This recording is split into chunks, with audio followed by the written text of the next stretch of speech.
안녕하세요. 오늘은 데이터베이스를 나가보도록 하겠습니다.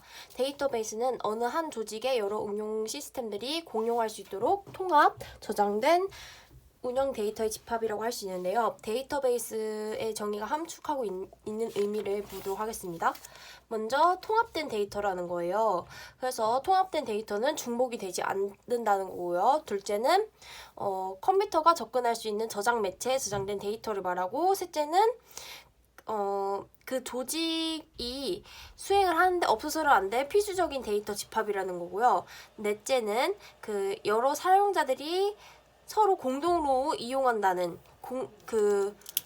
공통의 그 데이터를 서로 공용으로 사용한다 이겁니다. 데이터베이스의 특징은 첫 번째는 실시간 접근성인데요. 이거는 질의에 의해서 실시간으로 질의응답 처리를 할 수 있고요. 그리고 생성된 데이터는 즉시 컴퓨터로 보내줘가지고 그 결과를 또 다른 의사결정에 반영할 수 있도록 한대요. 그리고 계속적인 변화, 계속적으로 데이터를 변화하면서 또 유지를 합니다. 정확하게요. 그리고 동시 공유, 서로 다른 사람들이 데이터를 동시 공유하면서 사용을 한다 같이. 그리고 내용에 의한 참조를 한대요. 주소에 의한 참조가 아니라 그 데이터의 내용, 값에 의해서 참조를 하는 거예요. 그래서 그것에는 데이터의 특성이나 조건을 명세하고, 그 레코드들이 어느 위치에 있던지 간에 논리적 단위로 취급되고 접근된다고 합니다. 네. 그래서 예를 들어서 그러니까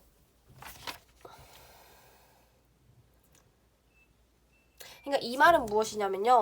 그 내용에 의한 참조니까 그 내용에 관련된 그 레코드들이 한꺼번에 검색이 된다는 거예요. 예를 들어서 90점 이상인 애들 검색해봐. 그러면 90점 이상인 애들이 뭐 한 명뿐만 아니라 5명이면 걔네가 다 검색된다. 그 말입니다. 이제 데이터베이스의 개념적 구성 요소. 그래서 사용자 측면에서 객체랑 관계로 데이터베이스가 구성이 돼 있어요. 그래서 객체는 엔티티를 말합니다. 그래서 정보의 단위 레코드랑 정보의 단위로서 객체는 레코드랑 똑같은 말이고요.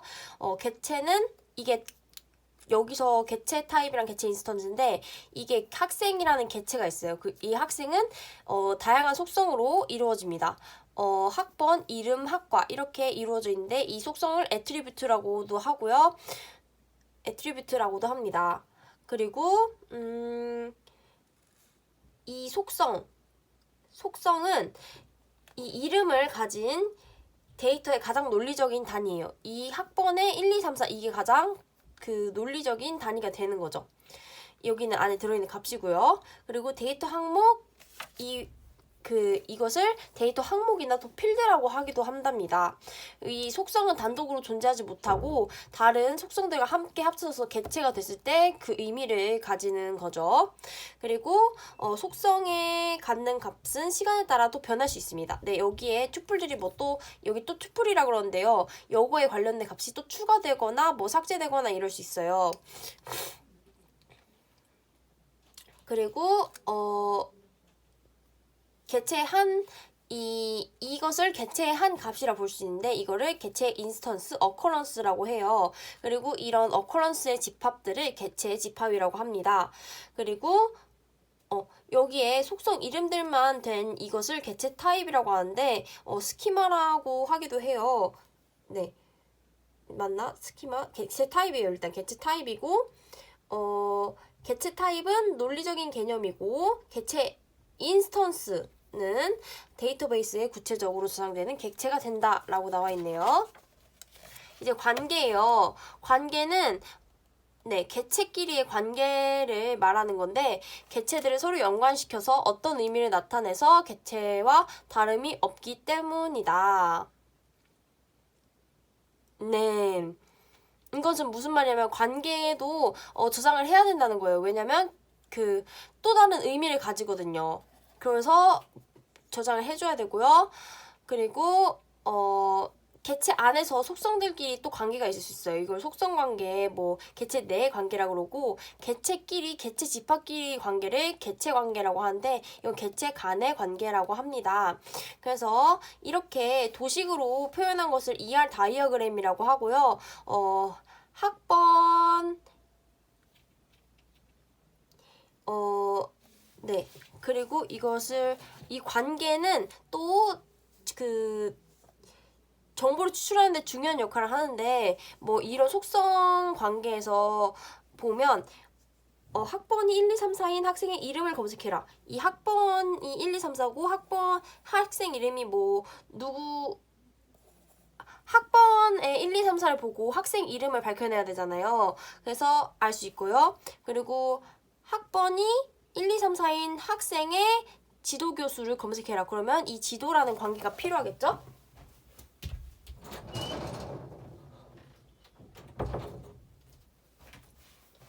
네, 이제 데이터베이스의 구조입니다.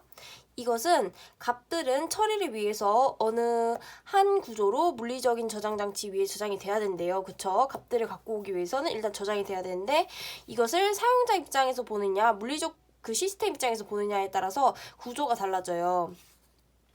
논리적 구조에서 보면 데이터를 이용하는 일반 사용자나 응용 프로그램 입장에서 데이터 구조로서 데이터가 배치되어 있다고 간주하는 가상적인 구조를 말한다. 그래서 실제로는 그렇게 물리적 저장 장치에 저장이 되어 있지 않지만 우리가 생각하기에 어떻게 저장되어 있는지 생각을 하는 거예요. 뭐 우리가 OS에서도 막 사용자 프로그램이랑 실제 물리적 주소 저장되는 거랑 또 달랐잖아요. 그리고 얘가 어떻게 생겼는지 볼 수조차 없었잖아요. 그런 거랑 좀 비슷한 거예요. 그리고 물리적 구조는 저장 장치 입장에서 본 데이터베이스 구조로서 저장 데이터의 물리적 배치를 표현한 것이다. 그쵸? 이 물리적인 저장 장치 어떻게 저장이 되어 있는지, 그리고 이 데이터 레코드들이 저장되는 곳을 저장 레코드라고 합니다. 그림 1.8을 보면 논리적 구조랑 물리적 구조가 있는데, 우리가 생각하기로는 이렇게 연속적으로 되어 있는 것처럼 보이지만 실제로는 이렇게 띄엄띄엄 저장이 되어 있다. 그래서 하나의 논리적 구조에 대해서 이것을 구현하는 물리적 구조가 아주 다를 수 있다는 것을 알 수 있고요. 이렇게 논리적 구조로 표현한 데이터베이스를 논리적 데이터베이스다. 그리고 물리적 구조로 표현하는 데이터베이스를 물리적 데이터베이스를 하겠죠. 그리고 이 하나의 데이터베이스를 표현하는 논리적 구조랑 물리적 구조는 당연히 대응이 돼야 되겠죠. 그리고 동등성도 유지할 수 있어야 합니다. 이제 2단원의 데이터 독립성으로 넘어가 보도록 할게요. 데이터의 논리적 구조나 물리적 구조가 변경되더라도 응용 프로그램이 영향을 받지 않는 것을 데이터 독립성이라고 해요. 그래서 먼저 그러니까 약간 이런 개념이에요. 내가 리모컨을 잘 쓰고 있었어요. 근데 리모컨에 어떤 기능을 추가했어요. 근데 솔직히 내가 몰라도 되잖아요. 그 기능을. 그냥 난 버튼만 누르면 그게 사용되는지 알지, 그거 물리적 구조까지 막 알 필요 없잖아요. 그래서 약간 그런 거라 생각하시면 돼요. 그래서 논리적 데이터 독립성을 먼저 볼게요. 여기서 뭐라고 나와 있냐면 DBMS가 데이터베이스의 논리적 구조를 변경해도 기존 응용 프로그램은 아무 영향을 주지 않는 것을 말한다. 그래서 논리적 구조를 바꿔도 물리적 구조는 상관이 없는, 그러니까 여기가 논리적 구조랑 응용 프로그램인데요. 이 논리적인 이 구조 데이터베이스가 바뀌어도 이 응용 프로그램 몰라도 된다는 거예요. 자기랑 자기가 몰라도 되기 때문에. 그래서 데이터베이스 관리 시스템이 하나의 논리적 데이터 구조를 가지고 여러 응용 프로그램들이 제각각 요구하는 다양한 형태의 논리적 구조를 사상시켜 지원해 줄 수 있는 능력이 있을 때 가능하다. 이것은 이렇게 그 사상이 시켜주는 능력이 있을 때 이런 논리적인 데이터 독립성이 된대요. 무슨 말이냐면 이 응용 프로그램이랑 이 응용 프로그램의 데이터 구조랑 데이터베이스의 논리적 구조가 있는데, 이 구조가 바뀌더라도 이 논리적 구조의 사상이 잘 그 변화에 맞춰서 잘 사상만 해주면 얘는 아무런 그런 영향을 받지 않는다는 거예요. 그리고 물리적 데이터 독립성은 하나의 물리적 구조로 여러 응용 프로그램들이 지원돼야만 한다. 그러니까 하나의 물리적 구조로 그 데이터베이스 논리적 구조가 저장되고 여러 응용 프로그램은 또 이 데이터베이스 논리적 구조에 저장이 되죠. 그래서 물리적 데이터 독립성, 이 물리적 데이터 독립성은 응용 프로그램이나 데이터베이스 논리적 구조에 영향을 주지 않고 DBMS가 데이터의 물리적 구조를 병용할 수 있는 것을 말해요. 그래서 이것은 또 사상 능력이 또 중요해요. 논리적 구조랑 이를 지원해 할 수 있는 여러 가지 상이한 물리적 구조 사이에 사상 능력이 있어야지만 가능한 거다. 3단으로 넘어갈게요. 데이터베이스 시스템 구성이 어떻게 되어 있느냐. 3단계로 되어 있습니다. 이렇게 1, 2, 3 외부 개념 내부 단계로 이루어져 있어요. 그래서 데이터베이스의 논리적 정의, 다시 말해서 데이터베이스의 구조와 제약 조건에 대한 명세를 기술한 것이 스키마다. 그래서 스키마는 또 어떻게 생겼는지 볼 거고요. 이렇게 데이터베이스에 대해서 속성, 데이터 구조에 대해서 개체나 속성, 관계, 제약 조건 이런 걸 다 개념을 정의해 놓은 게 스키마라 생각하시면 돼요. 그래서 이런 스키마는 3단계로 또 구별이 돼요. 외부 스키마, 개념 스키마, 내부 스키마. 딱 봐도 개념 스키마, 내부 스키마, 개념 스키마, 내부 스키마, 외부 스키마 이럴 것 같죠? 보도록 하겠습니다. 외부 스키마는 개개 사용자가 생각하는 개인적 데이터베이스 구조에 관한 것이다. 그래서 외부, 사용자가 생각하는 이런 개인적인 데이터베이스 구조. 그래서 외부 스키마는 데이터베이스 개개 사용자나 응용 프로그래머가 접근하는 데이터베이스를 정의한 거다. 그러면 각각 생각하는 게 다르니까 또 각각 많이 있겠죠. 그리고 개념 스키마는 모든 응용 시스템이나 사용자들이 필요로 하는 데이터를 통합해 놓은 조직 전체 데이터베이스를 기술한 거다. 이 데이터베이스를 기술한 거래요. 그리고 개념 스키마로부터 모든 외부 스키마가 생성되고 지원된다. 그래서 이 하나의 개념 스키마로 여러 외부 스키마가 사상으로서 또 지원이 되고 그러겠죠. 내부 스키마는 저장 장치 입장에서 데이터베이스 전체가 저장되는 방법을 명세한 겁니다. 여기 어떻게 저장되는지. 그래서 이제 예를 들어볼게요. 이게 3단계 학생 데이터베이스예요. 이거는 사용자가 생각하는 그 구조, 그리고 얘는 데이터베이스의 그런 구조를 나타낸 거고요. 데이터베이스를 기술한 거고요. 얘는 내부에 어떻게 데이터베이스가 저장이 되는지 나타낸 거고요. 이것은 또 각각 대응이 돼요. 이 SN name grade def는 이 데이터베이스에 이렇게 SN은 SName, name은 name, grade grade, def def. 근데 여기에 없는 이 이열이랑 어데스는 여기에 이렇게 또 대응이 되죠. 네, 그리고 여기 옆에 이렇게 되어 있고요. 여긴 2명의 사용자가 있으니까 응용 프로그램도 2개겠죠. 그리고 여기 개념 스키마, 하나의 개념 스키마에 이렇게 사상이 되는데 여기는 6가지 속성과 6가지 그 각각에 대응하는 데이터 타입이 또 나와 있어요. 그리고 여기는 내부 스키마 안에는 내부 레코드 타입이 또 나와 있습니다. 그래서 이 레코드의 저장에 따른 제어 정보 프리픽스가 여기 있고요. 여기 S노를 보면 인덱스 가 있어요. 이거는 S노를 접근할 때 인덱스가 또 있나봐요. 여기 내부 필드에 나타내요. 근데 여기서 주의해야 될 게 있어요. 이 학적과를 봤을 때 얘한테는 이열이랑 어드레스가 얘는 존재하지 않잖아요. 그래서 사용자는 이열이나 어드레스 속성이 개념 스키마에 있는지는 얘는 전혀 몰라요. 마치 이런 거죠. 우리 프로그램 할 때 사용자 프로그램이 물리적인 그런 안에 거를 전혀 알 수 없는 것처럼 나한테만 있는 건 볼 수 있고 여기 안에 뭐가 있는지 볼 수가 없는 거예요. 그럼 그림 3.2를 보면 사상의 개념이 나와 있어요. 이거는 외부랑 개념 사상 응용 인터페이스라 부르고요. 개념이랑 내부 사상은 저장 인터페이스라 부른대요. 그래서 DBMS가 데이터 독립성을 구현하는 방법의 기초는 이 사상이 있기 때문에 가능한 겁니다. 그래서 외부 개념 사상을 응용 인터페이스라 부르고 이런 변화가 있을 때 이런 사상만 잘 변경시켜주면 스키마에는 이 외부 스키마에는 아무 영향 끼치지 않을 거고요. 이 개념 내부 사상은 각 개체들이 어떻게 내부 필드랑 대응되는가를 또 나타내는데 또 변경하면 이 스키마만 잘 변형해주면 영향을 미치지 않을 거다. 그래서 얘는 이게 잘 되면요, 이 응용 프로그램에도 아무런 영향을 미치지 않으면서 또 이런 물리적인 데이터 독립성을 제공해 줄 수 있답니다. 네.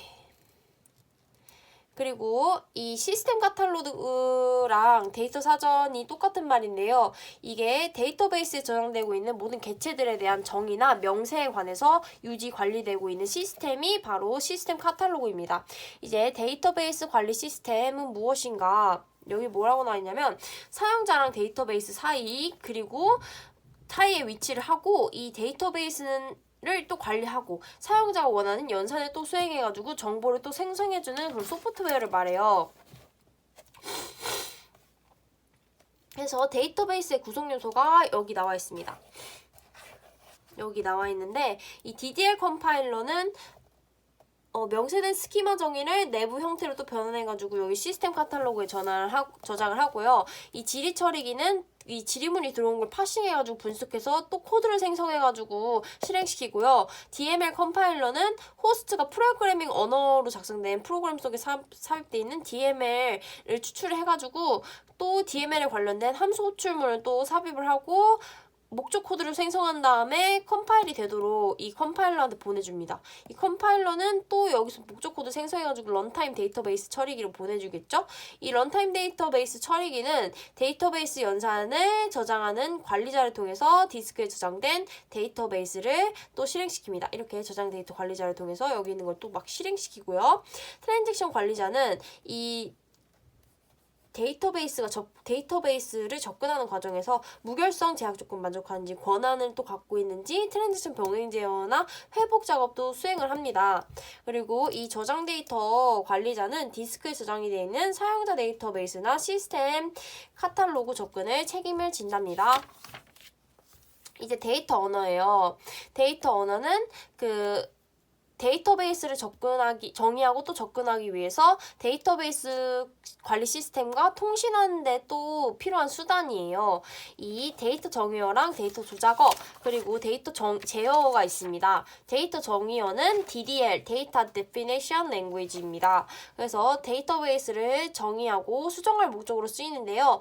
데이터베이스 스키마를 데이터베이스 관리 시스템이 이해할 수 있게끔 기술을 해야 되는 거예요. 그래서 그림 3.3을 보면요. DDL이 여기로 들어오죠. 그래서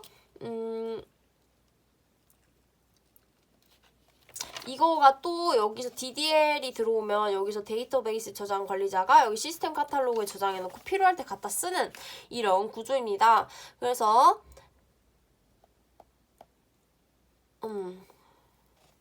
이거는 또 엄격하게 구분한 시스템에서는 외부 스키마를 정의하는 정의어랑 개념 스키마 정의어랑 내부 스키마 정의어가 또 따로따로 있어야 된다네요. 다른 거는 한 번 더 읽어보시고요. 데이터 조작어입니다. 여기 데이터 조작어 되게 중요하죠. 데이터 조작어는 DBMS가 원하는 데이터를 처리하게끔 하는 도구예요. 그래서 DBMS끼리 인터페이스 제공하는데요. 절차적 데이터 조작어랑 비절차적 데이터 조작어가 있어요. 우리는 비절차적 데이터 조작어를 되게 중요하게 보고 있죠.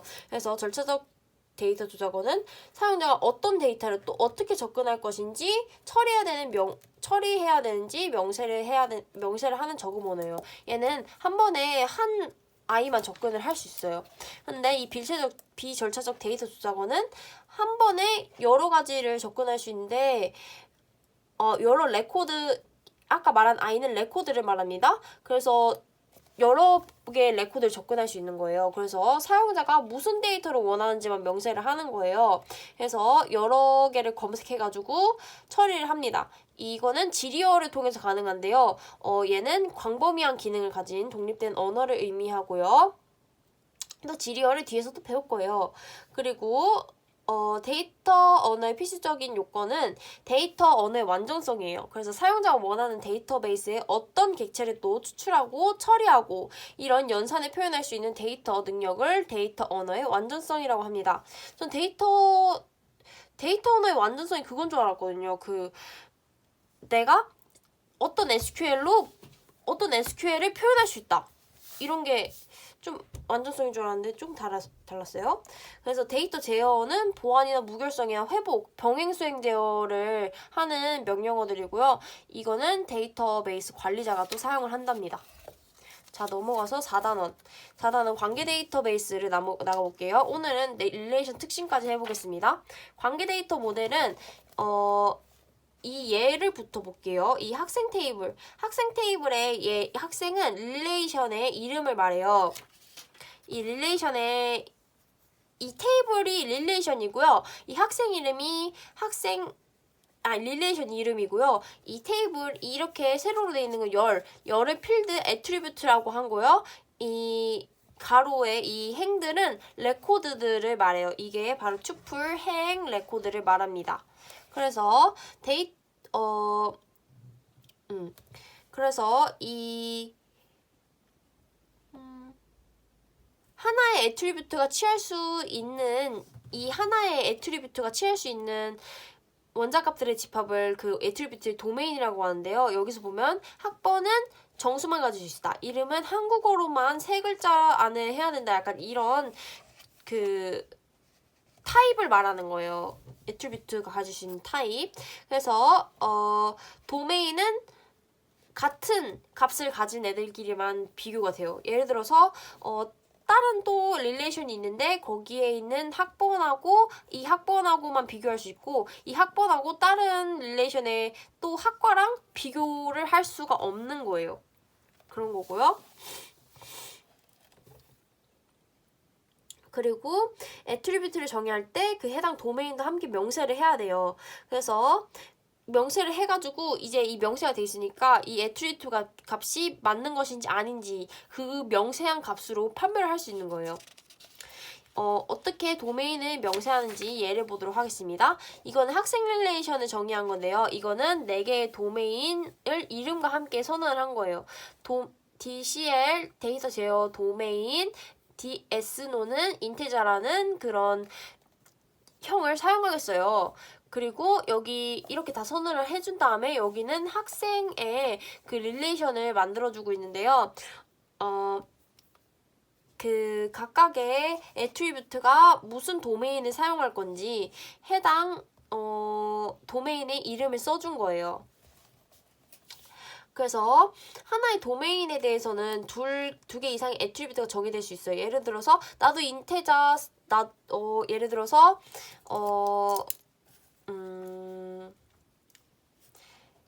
여기에 fname이 또 있다고 합시다. 그러면 이 sname, eardef, fname 이 학생에 대해서 가장 친한 친구의 이름 그리고 이 도메인 name을 하면 같은 도메인을 그 sname과 fname이 썼구나를 알 수 있는 거죠. 그래서 그런데 그러면 여기다가 그 가장 친한 친구 이름도 sname이라고 하면 똑같은 걸로 착각할 수 있잖아요. 그래서 fname이라는 다른 이름을 써야 된다.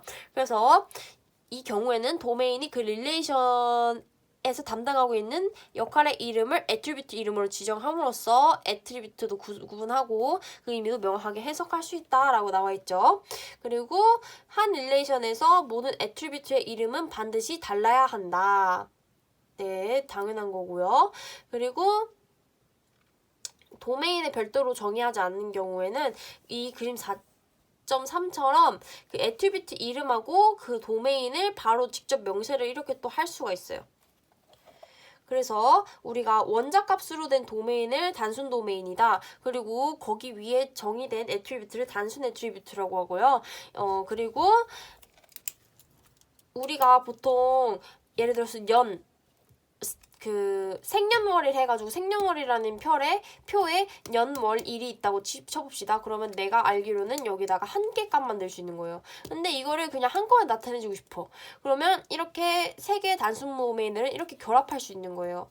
그래서 근데 얘는 하나의 단위로 취급이 돼요. 그래서 얘를 이 데이트라고 하고 복합 도메인이라고 합니다. 근데 그리고 얘를 애트리뷰트로 갖는 게 복합 애트리뷰트죠. 근데 얘는 연월일 각각 사람이 태어난 게 같을 수도 있지만 보통 다르죠. 그래서 그냥 얘는 그냥 생년월일이라 해서 나누어질 수 없는 원자값으로 취급을 합니다. 네, 그 말이고요. 그리고 4.2의 릴레이션의 개념으로 넘어갈게요. 여기는 어떻게 앞으로 표기 방법이 나올 건데 어떤 표기 방법을 쓸 건지 나타내는 거예요. 도메인은 이 대문자 D로 나타낸대요. 그리고 릴레이션 R의 스키마는 릴레이션 이름 R하고 그 애트리뷰트 A로 표현할 건데 그 편의상 이렇게 또 표기를 한대요. R의 애트리뷰트들. 그리고 그 투풀은 R의 스키마에 정의된 각 애트리뷰트에 대응되는 각 밸류 이렇게 정의를 또 한대요. 그래서 릴레이션 스키마를 릴레이션 스키 그리고 릴레이션 네포라고 하고요. 인스턴스를 그 릴레이션의 외연이라고 하기도 합니다. 그리고 그 개체를 표현하는 릴레이션, 개체 릴레이션, 관계를 표현하는 릴레이션을 또 관계 릴레이션이라고 부르기도 한답니다. 그리고 이제 이 학생 릴레이션을 볼게요. 이 학생 릴레이션은 그 학번이 인테자를 쓰는 그 각각의 도메인을 여기 나타내주는 거예요. 각각의 애트리뷰트가 쓰는 도메인들을 나타내주고 있고요. 여기 애트리뷰트고요. 얘는 학생 이름을 가진 릴레이션을 말합니다. 그리고 얘는 릴레이션 스키마를 말하고요. 얘는 투풀, 인스턴스를 말합니다. 이 전체 다 합쳐서 학생 릴레이션이구나를 알 수 있겠죠. 네. 그리고 여기로 넘어와서 n개 도메인, 즉 집합 D1부터 DN까지에 대해서 카디션 프로덕트는 이렇게 곱하기로 나타낸다. 이것을 투풀 D1부터 DN까지를 합쳐놓은 것이다. 집합이라고 정의할 수 있다. 그래서 뭐 이거는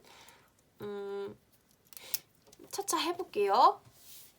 그리고 여기 있는 이 정의가 저는 조금 어려워서 강의를 다시 찾아봤어요. n개 도메인 D1부터 Dn 위에 정의된 릴레이션 R은 카디션 프로덕트의 부분 집합으로 정의를 하고 여기에 포함된다. 이거 뭔가요? 이거 뭐 포함된다는 말이겠죠? 이걸로 갖거나 아니면 포함된다로 표시한다는 것 같아요. 이거는 무슨 말이냐면 예를 들어서 D1, D2, D3라는 그 도메인이 있었어요. 근데 도메인이 나타낼 수 있는 수는 3개가 있었어요. 그러면 이 카디션 프로덕트, 얘네를 카디션 프로덕트에서 가질 수 있는 가장 최소값과 최대값은 무엇일까요? 이 최소값은 이 도메인이 3개를 나타낼 수 있지만 실제로 데이터가 한 개 있는 거예요. 그러면 내가 표현할 수 있는 거는 한 줄 나오겠죠. 그래서 한 개가 나오고 최대값은 이 각각이 3개를 가져서 3 곱하기 3 해가지고 27개가 나올 수 있다. 여기 그림을 볼까요? 이 정수 도메인은 두 개의 두 개를 가질 수 있어요. 그리고 이 D2, 새로운 이 도메인은 3개를 가질 수 있는 거예요. 그러면 얘를 각각 대응시켜주면 2 곱하기 3 해가지고 6개의 그 집합이 나온다는 것을 알 수 있습니다. 그래서 릴레이션 R을 정의해서 사용된 도메인 애트리뷰트 개수를 n을 릴레이션 R의 차수라고 한다.